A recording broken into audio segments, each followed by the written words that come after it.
Yo, YouTube, the mad scientist again. Well, this is the artist rendition of one voice. So I go on my friend place and see and use it for a little bit. And that's what I remember it looking like, and it was very precise and very nice.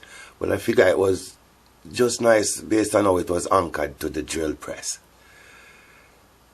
I love it, and that was what I remembered from it, and I'm going to make that. I'm going to try and make it at least.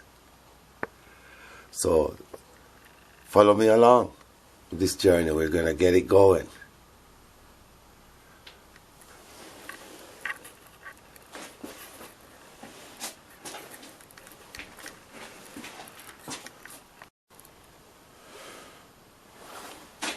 Yeah, sorry, I just tried to zoom you in there for a little bit then.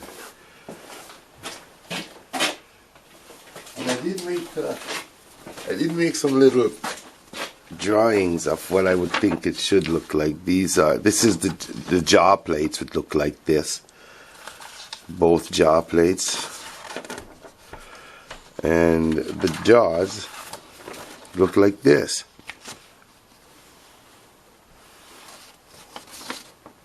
That's one jaw right there.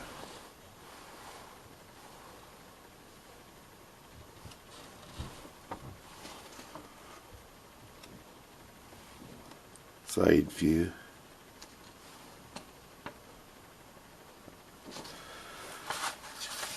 That's the other jaw.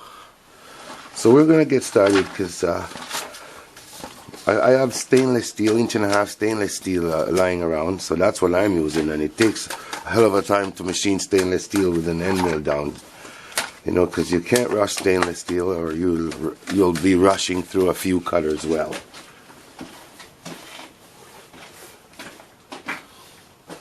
I went ahead and started squaring them up. So remember, when you're filing, just push your file forward all the time. Your file will last a lot longer if you're filing the proper way.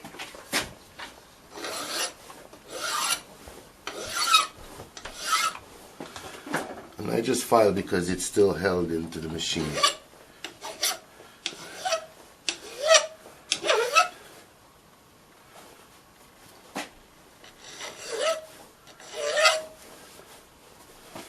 Remove my edges before I turn it around.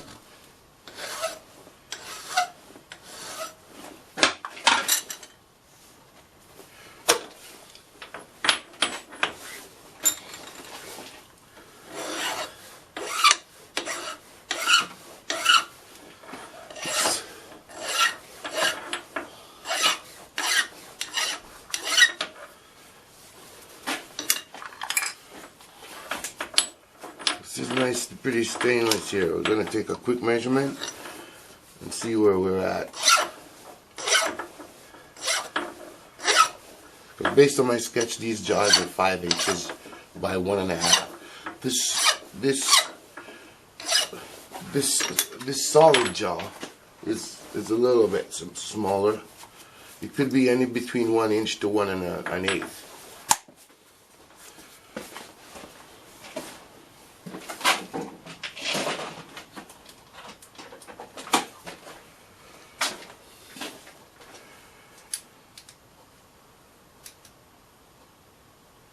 And mine is 1.360. I'm gonna come down to 1 Actually, no, mine is. Maybe I should change my batteries to this thing. Nothing beats my tutorial. This is my rough work, so 1.160. It's not bad.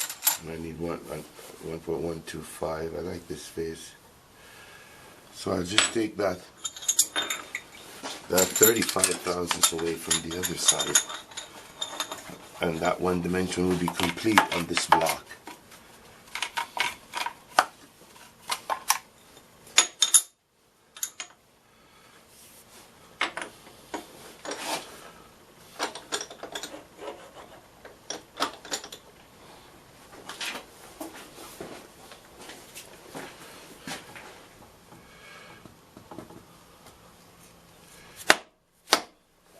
if your vise and your piece is square, a couple taps should make it sit, or else there's something else wrong. Your vise is not square, or your piece is not square, but you got two even parallels and a couple taps with a hammer. This is a dead blow hammer. It's a 3-pound hammer. So a couple taps with that. If it's not sitting, it's not square, or there's something else wrong.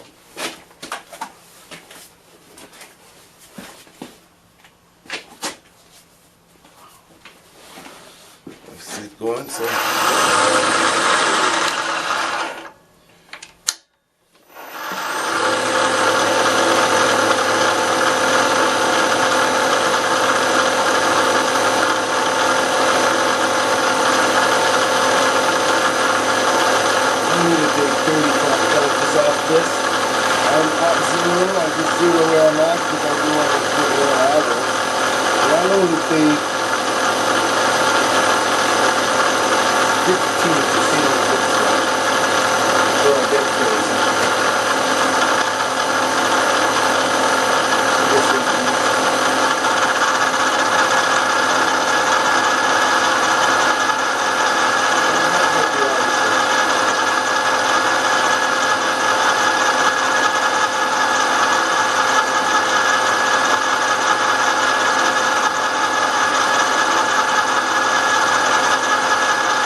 So in case you were wondering, I was running this thing at 260. I kind of stepped it up to 280 and took a smaller cut, and I wasn't taking more than 15,000ths of an inch because already I could know that the end mill has gotten a little bit dull on the face. Because this is 316 stainless. It's very hard, very tough actually. It's not hard, it's tough, but it's hard on the cutters. So I calculated, I used 60 as my cutting speed for this, and I calculated and I'm using a 3/4 cutter. So my speed was, I think, 320. So I stopped at 260 first, and I stepped it up to 280, which I think it cut a little bit better, but I think it wears it down faster also. So if I ever change, I'll go back to my 260 and be patient. Machining is a patient job. The people you see who go fast are experts, and we're not experts.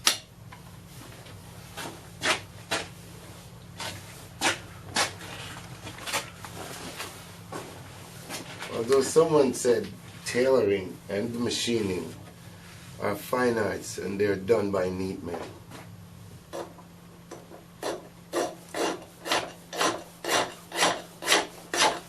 I don't remember who said it. Probably one of my teachers at school, which was pretty cool. I remember Mr. Bischoff, a Hungarian, an old European. Them Europeans were good.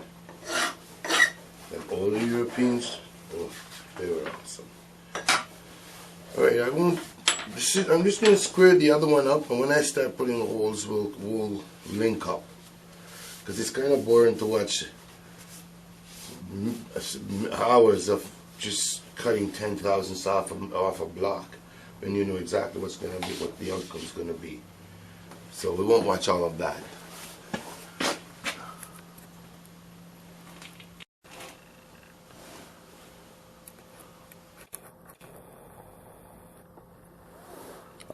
Let's bring you back and show you this way of squaring up your block.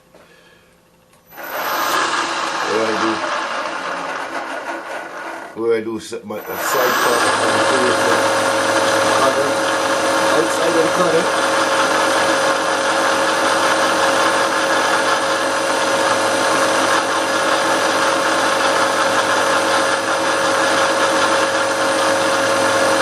I do a couple dry runs to clean up. I want to make sure this face is complete.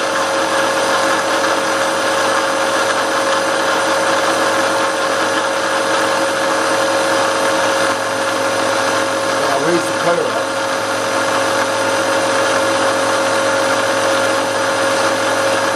Without moving the piece.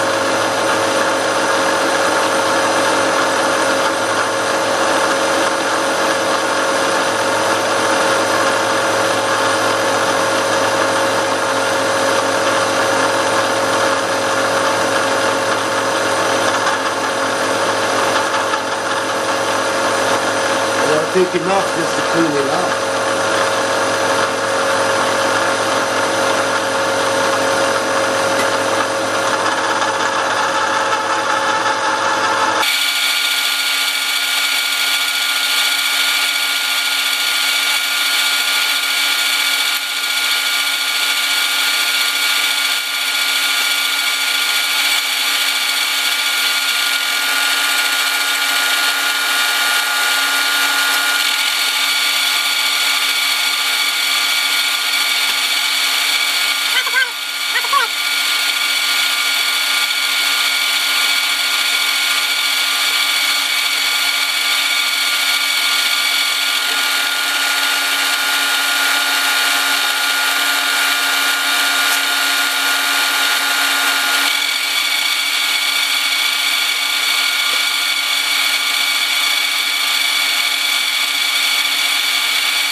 Beautiful.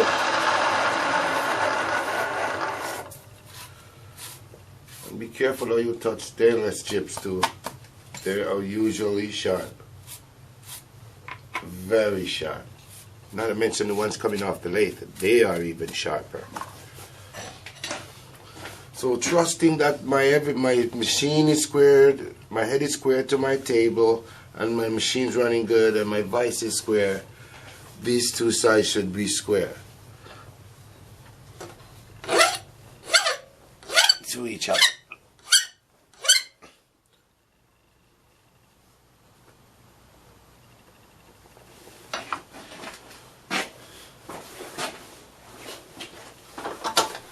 take a rag and give her a nice clean up. Now to do the other side, I keep the same side that was against the solid jaw of the vise in the same side when I go to do the other side. So it's that side, so we'll do it this way and come across to do this face.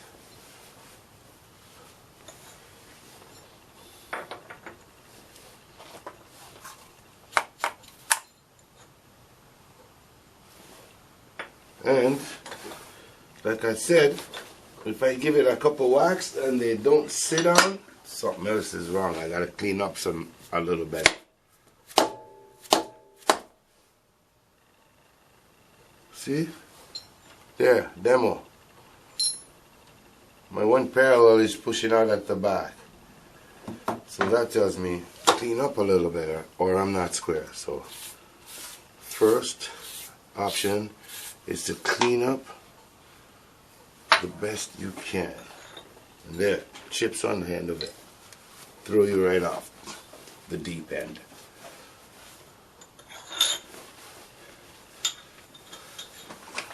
And get those out of there.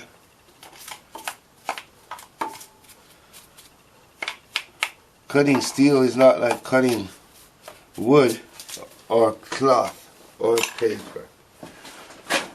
Even though it's like paper, you won't be able to mend unless you have glue. Steel you can weld, but that's a whole different story. Because as long as you add heat, then the properties of the material starts changing.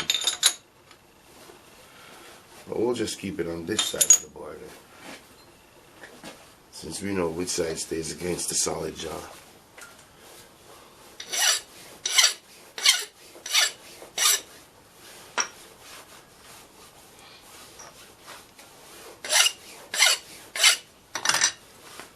Well, if everything is right, this baby should be sitting down.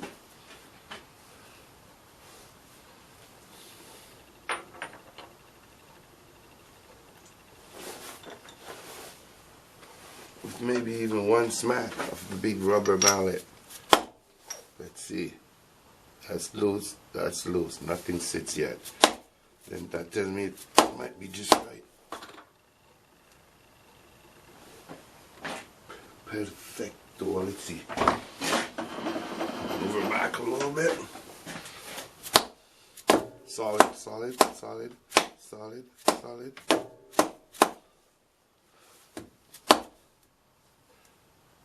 Don't think she's really square yet. It's not sitting down properly. Oh yeah, she's not yet square, so we'll have to keep working at that.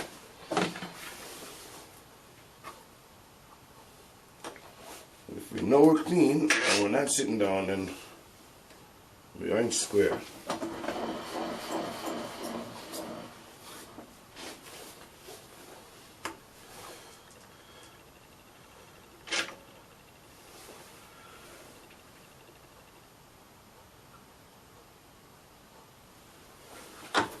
So that leaves us, if we had that side first, then we'll put that clean side against the solid jaw.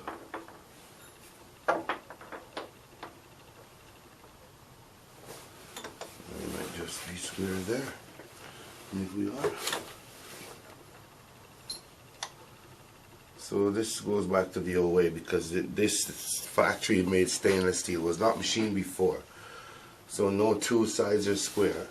So even though you were holding properly on one side, as soon as you take it out the vise, probably was sitting on a high spot. So now I'm depending on the machine side to be square. And sometimes you will never get there until you have three sides.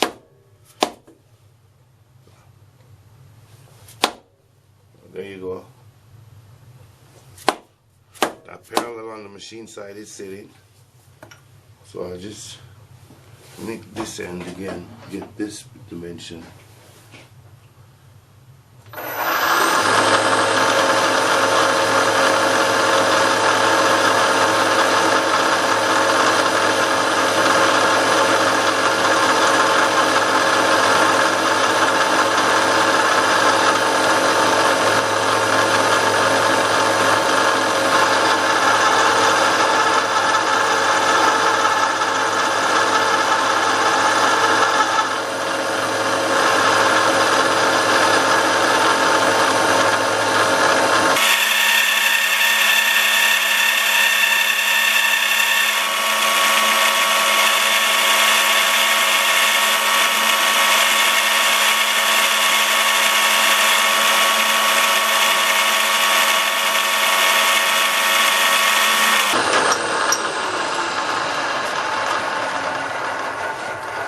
can't ignore what my final size is supposed to be, because both jaws are supposed to be even in length and width. The heights, they could be what you choose.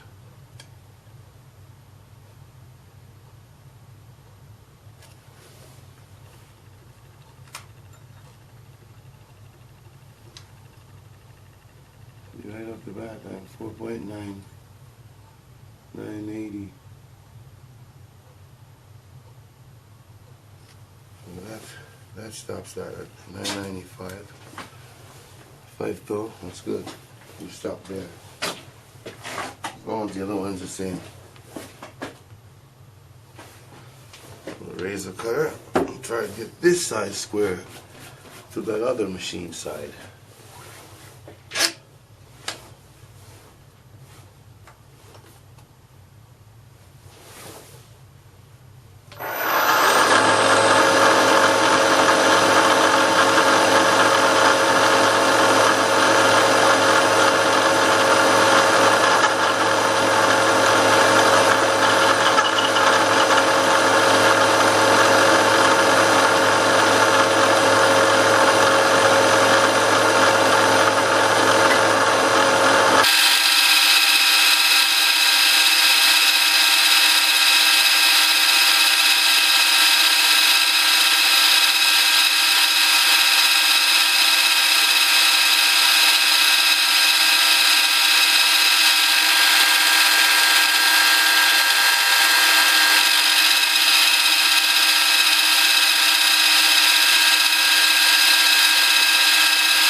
You know, it is always a good idea to clean up some of your chips, because yeah, I used to learn that cleanliness is not only is next to godliness, it's also next to accuracy, because you actually reduce your chances of making mistakes when you don't have chips lying around.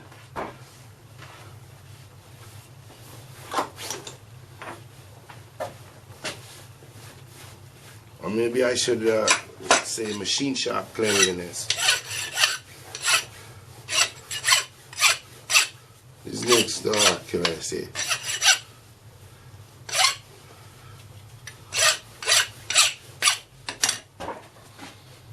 There we go. Now we have two machine sides. We'll keep putting the machine sides against the solid jaw.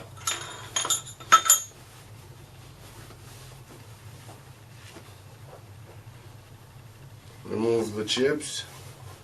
There's a lot of water, so they could get hung around with the water. Stainless loves water also, and hates your cutters. And it doesn't like carbide cutters either. Stainless prefers high-speed steel.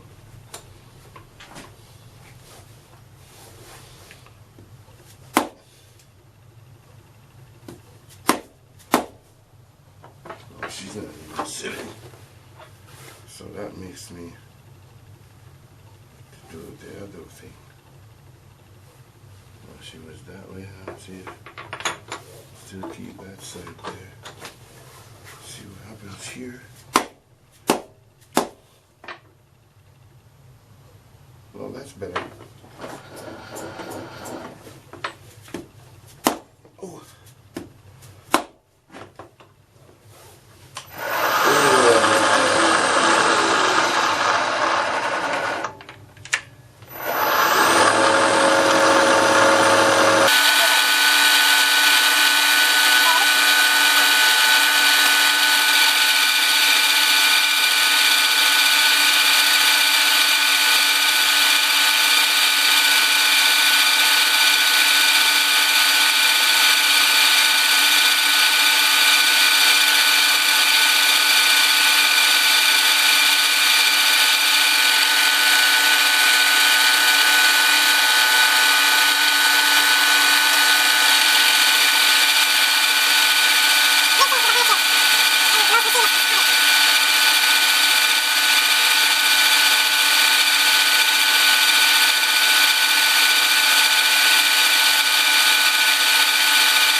Look after. File that big burr off there, this big stainless burr.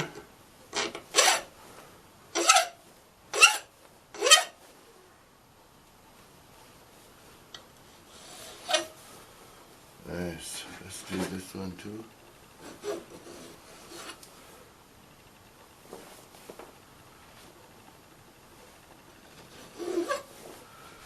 Well, we gotta have a couple of good sides now. Get this all clean again. It's removing them. Gotta clean them up.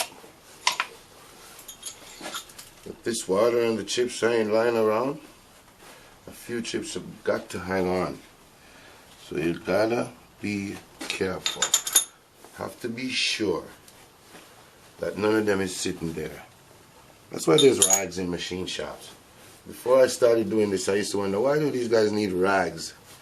I'm like, okay, they use water,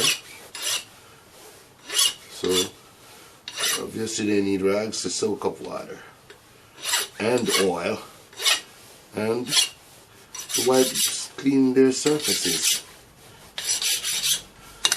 Because like I said, cleanliness is a vital part of accuracy in a machine shop. Well, let's see if we have 2 good sides, 3 good sides. Because with one shot, it should sit, well, nothing sits, so it just needs a bigger shot. That one. Ah, nice. They're both sitting down. That's a little bonus hit right there. So that's it. That's all square. I'll just take the rest of this off and bring you back when we're ready to put some holes in.